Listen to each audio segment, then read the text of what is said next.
నమస్తే, welcome to Telugu news. నేను గోపికృష్ణ. మనతో అమరావతి బహుజన జేఏసీ అధ్యక్షులు బాల్కోటి గారు ఉన్నారు. నమస్కారం బాల్కోటి గారు. నమస్తే. బాల్కోటి గారు, అమరావతిని సపోర్ట్ చేసే మేము అధికారంలోకి వస్తే అమరావతి రాజధాని అని ఘంటాపదంగా చెప్పినా, లేకపోతే మొదటి సంతకం అని చెప్తున్నా కాంగ్రెస్ పార్టీకి జవసత్వాలు తీసుకొచ్చే క్రమంలో నిన్న కాంగ్రెస్ పార్టీ నేతలందరితో రాహుల్ గాంధీ లేకపోతే ఎవరైతే అక్కడ ఢిల్లీలో ఉన్నటువంటి పెద్దలు ఎవరైతే ఉన్నారో వాళ్ళంతా భేటీ అయ్యారు. చాలా క్లియర్గా 15% ఓటు బ్యాంకు ఈసారి కాంగ్రెస్ పార్టీ ఆంధ్రప్రదేశ్లో తీసుకోవాల్సిన అవసరం ఉందనేది వాళ్ళు మాట్లాడింది.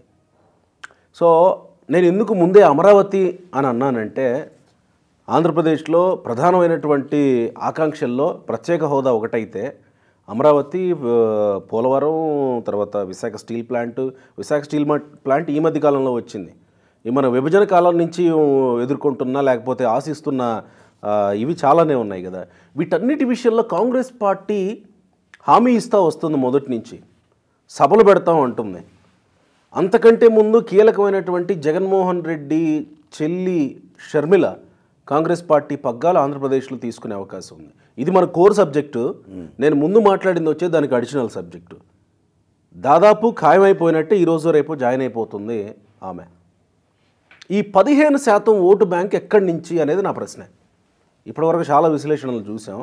ఈ 15% ఓటు బ్యాంక్ మీద కాంగ్రెస్ పార్టీ దృష్టి పెట్టిందంటే ఇది ఎక్కడి నుంచి, ఏ వర్గాల నుంచి? గోపికృష్ణ గారు ధన్యవాదాలు. కాంగ్రెస్ పార్టీ ఓటు బ్యాంక్ కానీ, కాంగ్రెస్ పార్టీ నాయకుల బలం కానీ, కార్యకర్తల బలం కానీ, ఆఖరికే రాజశేఖర్ రెడ్డి గారు లాంటి ముఖ్యమంత్రి యొక్క కాంగ్రెస్ పార్టీ 2 సార్లుగా ముఖ్యమంత్రి చేసిన దాని యొక్క బలం కానీ మొత్తం కూడా కొల్లగొట్టింది జగన్మోహన్ రెడ్డి గారు. అవును కదా.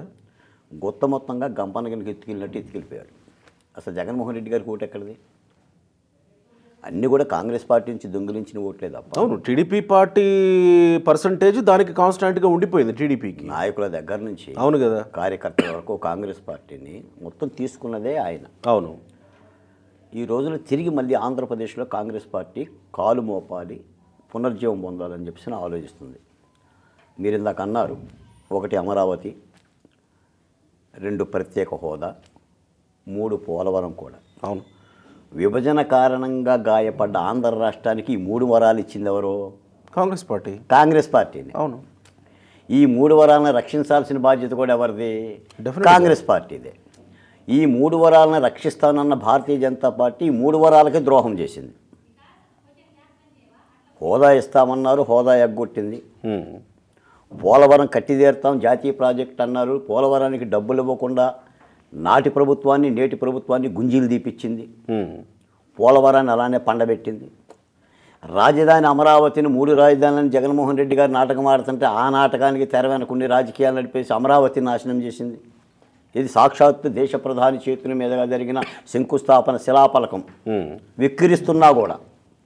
కాబట్టి ఈ 3 వరాలతోనే ఆంధ్రప్రదేశ్లో తిరిగి మేము కాలు మోపితే, మేము అధికారంలోకి వస్తే ఈ 3 వరాలను మేము ఆంధ్రప్రదేశ్కి ఇస్తామని కాంగ్రెస్ పార్టీ అనటంలో భావ్యమే. అది ఇచ్చిన వరాలే. కాబట్టి కాంగ్రెస్ పార్టీ తిరిగి కోలుకోవటానికి తన ప్రయత్నం తను చేస్తుంది. మీరన్నట్టుగా దాదాపుగా ఉన్న వాతావరణాన్ని బట్టి షర్మిల గారు కాంగ్రెస్ పార్టీ పగ్గాలు చేపట్టడానికి ఆంధ్రప్రదేశ్లో సిద్ధంగా ఉంది. కాకపోతే ఏంటంటే రాజకీయాల్లో ఇలాంటి ఇవి విడ్డూరాలకు కనిపిస్తేనే కానీ ఈ రోజున ఏంటంటే ప్రజలందరినీ కూడా అలవాటు చేశారు. మొట్టమొదటి షర్మిల గారు అంటే అన్న వదిలిన బాణం, అవును, తర్వాత అన్న వీడిన బాణం, ఇప్పుడు అన్నకి ఎదురు తిరిగిన బాణం.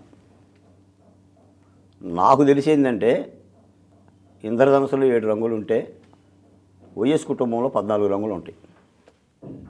అంటే పార్టీలా వాళ్ళ రాజకీయ రంగులు. ఓహో. ఇప్పుడు అన్న పక్కన నిలబడాల్సిన చెల్లెలు తెలంగాణ వస్తుందని ఎవరు కలగనలా, అన్న పక్కన ఉండాల్సిన తల్లిగారు విజయమ్మ గారు తెలంగాణలో ఉంటుందని కలగనలా. రేపు షర్మిల గారు బాధ్యతలు పడితే విజయమ్మ గారు కొడుకు పక్కన ఉండాలా, కూతురు పక్కన ఉండాలా తెలియదు. లోకేష్ గారికి క్రిస్మస్ స్పీట్లు పంపుతారని తెలియదు. ఆఖరికి కొడుకు పిల్లికి కూడా చంద్రబాబు నాయుడు గారికి షర్మిల గారు వెడ్డింగ్ కార్డులు పంపుతున్న పరిస్థితి. అది కూడా మొదటి ఆహ్వానం అంట. మొదటి ఆహ్వానం అని ప్రచారం. అంటే ఇప్పుడు రాజకీయాలు ఎలా అయిపోయినాయి అంటే మనం ఏంటంటే అలవాటు పడిపోయాం, ప్రజలను కూడా అలవాటు చేశారు. ఇప్పుడు గతంలో ఏంటంటే ఒక రాజకీయ పార్టీ నుంచి ఇంకో రాజకీయ పార్టీలోకి ఎవరైనా మారితే ఆత్మహత్య సదృశ్యం అయింది. కాంగ్రెస్ పార్టీ దేశవ్యాప్తంగా రాబో సార్వత్రిక ఎన్నికలకి బలం పుంజుకోవడానికి పక్కనున్న రేవంత్ రెడ్డి గారి సహకారంతో తెలంగాణతో ఆంధ్రప్రదేశ్ మీద దృష్టి పెట్టిన మాట యథార్థం. రేవంత్ రెడ్డి గారి సహకారం ఏముంటుంది ఇందులో? కాంగ్రెస్ పార్టీ నాయకుడే కాబట్టి, పక్క రాష్ట్రమే కాబట్టి తప్పనిసరిగా జాతీయ పార్టీ, ప్రాంతీయ పార్టీ కాదు, నేషనల్ థాట్తోనే ఉంటుంది. అంతిమంగా కాంగ్రెస్ పార్టీ లక్ష్యం ఏంటి? కేంద్రంలో అధికారంలోకి రావటం, ఆయా రాష్ట్రాల్లో బలంగా ఉండటం. దక్షిణాది మొత్తం కూడా చాలా కాంగ్రెస్ పార్టీకి అండగా ఉండే రాష్ట్రాలు, ప్రత్యేకించి ఆంధ్రప్రదేశ్ కాంగ్రెస్ పార్టీకి ఎమర్జెన్సీ రోజుల్లో కూడా కాంగ్రెస్ పార్టీ గెలిపించిన రాష్ట్రం ఉమ్మడి ఆంధ్రప్రదేశ్. ఇందిరాగాంధీ బొమ్మకొండ వాల్యూ. ఆ ప్రయత్నం వాళ్ళు చేస్తున్నారు. ఆ ప్రయత్నంలో రాజకీయాలు మారవచ్చు. మీరు ఇందాక అన్నట్టుగా కాంగ్రెస్ పార్టీకి 15% ఓట్లు లేదా ఒక 20% ఓట్లు అటు ఇటుగా మారవచ్చు. ఎగ్జాక్ట్లీ 15% గురించే వస్తే అది షర్మిల రావడం వల్ల 15% ఓటు బ్యాంకు ఇటు షిఫ్ట్ అయ్యే అవకాశం ఉంటుంది అనుకోవాలా?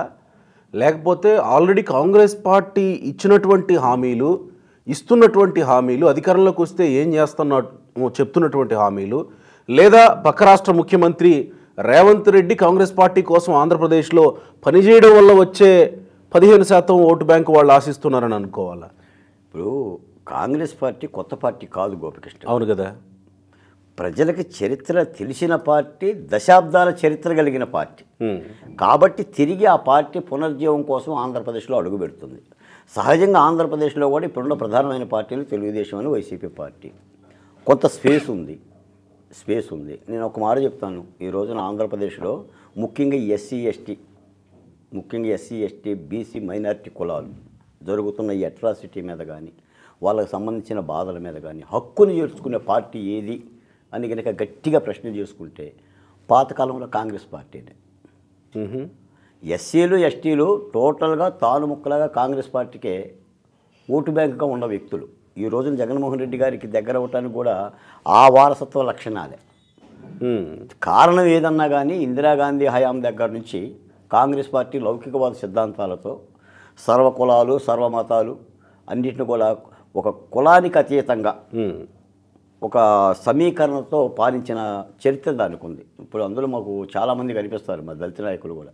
నేను అక్కడికి వెళ్దాం. అక్కడికి వెళ్ళే ముందు నేనేమంటున్నానంటే, నా ఎస్సీలు, నా ఎస్టీలు, నా బీసీలు, నా మైనారిటీలు అనేటువంటి జగన్మోహన్ రెడ్డి అంత ఈజీగా కాంగ్రెస్ పార్టీకి అంత ఓటు బ్యాంకు పోనివ్వడానికి, అంత ఓటు శాతం రానివ్వడానికి ఆయన అంత ఈజీగా రాణిస్తాడా, అంత ఈజీగా వదులుకుంటాడా అని?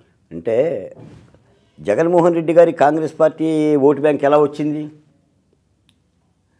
అంటే, ఓటు బ్యాంక్ ఎప్పుడు కూడా ఎవడ గుత్తాధిపత్యం ఏమి ఉండదు, దాని మీద ఎవడ అధికారిక లాంఛనాల ముద్రేం ఉండదు. ఆఫ్ కోర్స్ ప్రజల మన్ననలే కావాలి.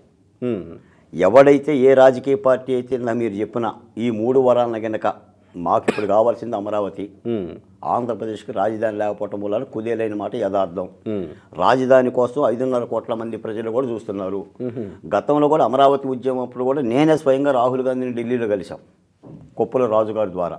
ఆ రోజున రాజుగారు చెప్పిందే ఒక ఆంధ్రప్రదేశ్ నుంచి ఎస్సీ ఎస్టీలకు సంబంధించిన ఈ కులాల నాయకులను తెచ్చుకొని ఢిల్లీలో కూర్చోబెట్టుకొని మాట్లాడి అమరావతికి రాహుల్ గాంధీ రావాలని ఒక ప్రయత్నం జరిగితే, ఆ ప్రయత్నాన్ని క్రోడీకరించి ఇక్కడ కాంగ్రెస్ పార్టీ రాష్ట్ర నాయకులు మమ్మల్ని అక్కడ పంపించలేకపోయారు కాబట్టి ఆ ప్రయత్నాలన్నీ ఆగిపోయినాయి. అసలు ఆంధ్రప్రదేశ్ నుంచి రాహుల్ గాంధీని బలంగా పిలిపించడానికి నాయకులు లేరు. దాని మూలనే ఈ షర్మిల గారి యొక్క పాత్ర ఈ రోజున కాంగ్రెస్ పార్టీ ఆ పగ్గాలు ఇచ్చే పరిస్థితి ఉంది. నేను అదే అంటున్నా, అంత ఈజీగా జగన్మోహన్ రెడ్డి వదిలిపెడతాడా? ఈజీ ఏముంటుంది గోపి, లేకపోతే ఆల్రెడీ ప్రజలు డిసైడ్ అయిపోయి వెళ్ళిపోవాలని డిసైడ్ అయ్యారా? నేను అనేది ఏంటంటే, ఈ మధ్య రాజకీయ వాతావరణంతో మారిపోయి ఈ ఓటు బ్యాంకు నాది, ఆ ఓటు బ్యాంకు వాళ్ళది, బీసీలు వాళ్ళోళ్ళు, ఎస్సీలు వీళ్ళోళ్ళు, మాలోళ్ళు వైసీపీ, మాదిగోళ్ళు టీడీపీ, ఈ విధమైన వాదన ఉంటుంది కదా. ఇవన్నీ కూడా కరెక్ట్ కాదండి. ప్రజలు ఎవరు కూడా ఎవరికి గుత్తాధిపత్యంగా ఇవ్వడం. ప్రజల మొత్తం కూడా ప్రజాస్వామ్యంలో ఏ పార్టీని అయితే విశ్వసిస్తారో సంయుక్తంగా ఆ పార్టీని ఆస్వాదిస్తారు, ఆ పార్టీకే ఓట్లేసి గెలిపిస్తారు. మీరు గమనించండి, ఈ ఓట్లు బలాబలాల్లో కూడా ఎంత ప్రతిపక్ష పార్టీ కానీ అధికార పార్టీ కానీ 2% 3% కదా. మొన్న వైసీపీది 51% అయితే టీడీపీది 39 ప్లస్ ఇతర ప్రతిపక్ష పార్టీలతో కలిపి 49. ఇద్దరి మధ్యన ఉన్నది 3%. అంతకుముందు 5 లక్షలే. ప్రజాస్వామ్యంలో ఓటేస్తుందే 70%. అందుకని నేను అనేది ప్రజలు ఏ పార్టీకి కూడా తల వంచేసి వాళ్ళ యొక్క గుత్తాధిపత్యంగా ఉంటారు అనేది విశ్వసించాల్సిన పని ఏం లేదు. కాకపోతే నమ్మకం ఉంటుంది. కాంగ్రెస్ పార్టీ అలాంటి ప్రయత్నం కంటే గట్టిగా చేసినట్టు అనుకోండి. రాహుల్ గాంధీ, ప్రియాంక గాంధీ ఆంధ్రప్రదేశ్లో కాస్త గట్టి అయిన ఒక వాయిస్ని తీసుకెళ్ళారనుకోండి, మీరు అన్న ఈ సమస్యల మీద ప్రజల దగ్గర తీసుకునే అవకాశం ఉంటుంది. మన జగన్మోహన్ రెడ్డి గారి వైసీపీ పార్టీకి మాత్రం ఇబ్బంది పడే అవకాశం ఉంటుంది. అదే ఎట్లా ఇబ్బంది పడతారు? ఆల్రెడీ జగన్మోహన్ రెడ్డికి 51% ఓటింగ్ ఉంది. ఇప్పుడున్నటువంటి ఆంధ్రప్రదేశ్లో ప్రధాన ప్రతిపక్షాలైన టీడీపీ, జనసేన కలయిక కూడా షర్మిల కాంగ్రెస్ పార్టీకి వస్తుంటే, ఆమె పగ్గాలు తీసుకుంటుంటే ఆమె ఓటు బ్యాంకును చీలుస్తుందని సంబరపడుతున్నారు. కానీ ఆ వ్యతిరేక ఓటు బ్యాంకునంతా షర్మిల తీసుకెళ్ళిపోతే, లేకపోతే ఆల్రెడీ అసంతృప్తిని ఎదుర్కొంటున్నటువంటి ఎమ్మెల్యేలు లేకపోతే నేతలు అంతా షర్మిల వైపు, కాంగ్రెస్ పార్టీ వైపు వెళ్ళిపోతే అసంతృప్తి ప్రధాన ప్రతిపక్షం వైపు వచ్చే అవకాశం లేదు కదా. వీళ్ళు ఎక్కడ బలపడతారు? అక్కడ బలహీనపడినా వీళ్ళు బలపడితే కదా వీళ్ళు గెలిచేది. వీళ్ళు ఎందుకు సంకలు గుద్దుకుంటున్నారు ఇక్కడ? గోపికృష్ణ గారు, ఏ రాష్ట్రంలోనే 2 రాజకీయ పార్టీలు ఉంటే మనకి అవతల ఒడ్డా యువతల ఒడ్డా అర్థమవుతుంది. బహుముఖ పార్టీలు ఉన్న తర్వాత ఇదే సమస్య వస్తుంది. ఇప్పుడు మీరు అన్నట్టు ఒక్క మాట చెప్పండి, షర్మిల పార్టీ పెట్టడం వల్ల ఓట్లు చీలితే, నేతలు అటువైపు వెళితే ప్రధాన ప్రతిపక్షానికి ఏం లాభించే అవకాశం ఉంటుందా, ఉండదా? అదే ప్రశ్న. ఇప్పుడు ప్రభుత్వ వ్యతిరేక ఓటు షర్మిల గారు తీసుకెళ్ళిపోతే ఏ ప్రభుత్వ వ్యతిరేక ఓటును చేరనివ్వమని చెప్పి పొత్తు పెట్టుకున్న 2 రాజకీయ పార్టీలకి దెబ్బ కదా అనేది మీ ప్రశ్న. అది నా ప్రశ్న. అది సమస్య అంటున్నా నేను. అది అంగీకరించాల్సిందే. ఎంతవరకు చీలుతుంది, చీల్చే పరిస్థితి ఉందా? చీల్చే పరిస్థితి ఉంటే అప్పుడు ఈ రాజకీయ పార్టీలు ఏం చెయ్యాలి? అసలు చేల్చాలనే కదా వచ్చేది కూడా. ఇక్కడే ఇంకొక ప్రశ్న కూడా వచ్చేది కూడా చేల్చాలి. ఇక్కడ ఇంకో ప్రశ్న కూడా ఉంది. కాంగ్రెస్ పార్టీతో ఏమన్నా ఈ అలయన్స్ కలిసి వెళ్ళే అవకాశం ఏమన్నా ఉంటుందా? అదంతా కూడా ఇప్పుడు మనం జాతకాలు చెప్పలేవులే కానీ గోపికృష్ణ గారు, ఎందుకంటే నా దగ్గర ఈ బూది మంత్రాలు లేవు, వ్యాపాక మండలాలు లేవు. ఆ యొక్క రాజకీయ ఎందుకు నేను ఈ ప్రశ్న అడగాల్సి వచ్చిందో కూడా చెప్తాను. ఎప్పుడూ లేనిది షర్మిల లోకేష్కి క్రిస్మస్ గిఫ్ట్స్ పంపించడం, అసలు శత్రువులు అనుకునేటువంటి వ్యక్తులకి మంగళగిరిలో షర్మిల వెళ్ళి పార్టీ ప్రచారం చేస్తే ఎలాంటి రెస్పాన్స్ వచ్చిందో మనం చూసాం. సో అలాంటి వ్యక్తి లోకేష్కి క్రిస్మస్ గిఫ్ట్లు పంపించడం, మీరన్నట్టు ఆమె కొడుకు పెళ్లికి చంద్రబాబు నాయుడుకి ఇన్విటేషన్ పంపించడం, ఇలాంటి పరిణామాల నేపథ్యంలో ఒక రకంగా దగ్గరవుతున్నట్టే కనబడుతుంది కదా వాతావరణం. ఇక్కడ మిత్రులంతా అంటే ఏమన్నా మిత్రస్వామ్యం దిశగా ఏమన్నా వెళుతున్నట్టు అనుకోవాలా? ఇప్పుడు ఆంధ్రప్రదేశ్ రాజకీయ పార్టీలు వచ్చేసరికి చాలా భిన్నమైన వాతావరణం ఉంది. ఇప్పుడు భారతీయ జనతా పార్టీ కూడా ఉంది. అవును కదా. రేపు భారతీయ జనతా పార్టీ యొక్క మిత్రకూటమి ఎటుపోతుందో అనేది ఒక ప్రశ్న. అది ఇంకా ఉందా? భారతీయ జనతా పార్టీ ఒక పక్షానికి వెళ్తే ఇప్పుడు ఎన్డీఏ నేపథ్యంలో, ఇండియా కూటమి నేపథ్యంలో కాంగ్రెస్ పార్టీ కూటమి వైపు వెళ్ళే పరిస్థితి ఉంటుంది. ఇప్పుడు సమీకరణలన్నీ మారిపోతాయి. అంటే జగన్మోహన్ రెడ్డి, భారతీయ జనతా పార్టీ కలిసి వెళితే వీళ్ళు ఒకవైపు వెళ్ళే అవకాశం ఉంటుంది అనుకోవచ్చా? భారతీయ జనతా పార్టీ జగన్మోహన్ రెడ్డి కలుస్తారా, లేదా తెలుగుదేశం పార్టీ జనసేన పార్టీతో భారతీయ జనతా పార్టీ కలిసి కూటమిగా పోతుందా? అలా కూటమిగా పోతే వామపక్ష పార్టీలు సిపిఐ, సిపిఎం, కాంగ్రెస్ కూటమిగా ఏర్పడవచ్చా? ఏదైనా జరగవచ్చు గోపికృష్ణ గారు రాజకీయాల్లో. అంతిమంగా ఏంటంటే ఇప్పుడు ఎన్నికల కాలం ఇది, వసంత కాలం, ఋతువు, కోకిలలు కూస్తున్నాయి, కొత్త కోకిలలు వస్తున్నాయి, తీరులు మారుతున్నాయి. రాజకీయాల్లో దీన్ని కుడి చెయ్యి అని చెప్పలేము, దీన్ని ఎడం చెయ్యి అని చెప్పలేము. ఎడం చెయ్యి కుడి చెయ్యి అవుతుంది, కుడి చెయ్యి ఎడం చెయ్యి అవుతుంది.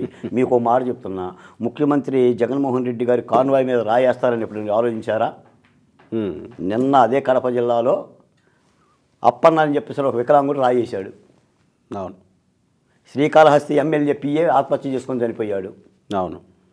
ఇప్పుడు జగన్మోహన్ రెడ్డి గారు రామ్ చరణ్ తేజ పాత్ర నిర్వహిస్తున్నాడు. ఒక్కొక్కరిని గదిలో పిలుస్తున్నాడు, చాక్లెట్ ఇస్తున్నాడు. నాయక్ పాత్ర నిర్వహిస్తున్నాడు, నాయక్ సినిమాల పాత్ర. చాక్లెట్ ఇస్తున్నాడు, చాక్లెట్ తీసుకున్నాడు, సైలెంట్ కొడుతున్నాడు. లోపల ఏం జరిగిందని అడుగుతుంటే బయట ఉన్న ఎమ్మెల్యే చెప్పడంలా. ఎవడో సీట్ జరుగుతుందో తెలియదు, ఎవడో సీట్ ఉంటుందో తెలియదు. నిన్న సజ్జలు ప్రకటించారు, ఇష్టం ఉన్న వాళ్ళు ఉంటారు, ఇష్టం లేని వాళ్ళు పోతారు అని. మొన్న ఏం చెప్పారు? మాది ఏనుగు బలం, ఏనుగు బలం, ఏనుగు బలం, ఏనుగు బలం అన్నారు. ఇప్పుడు పీనుగులాగా తయారవుతుంది. ఈ పీనుగు నేపథ్యంలో షర్మిల గారు వచ్చి కాలు పెడుతున్నారు, అన్న మీదే పెడుతున్నారు. అన్నకే చెల్లికి వైరుధ్యాలు ఉన్నాయి. అవి ఏ వైరుధ్యాలన్నా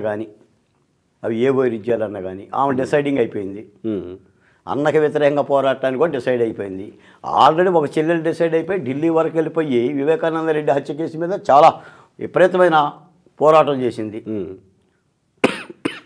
కాబట్టి ఈ నేపథ్యంలో ఏదైనా జరగవచ్చు.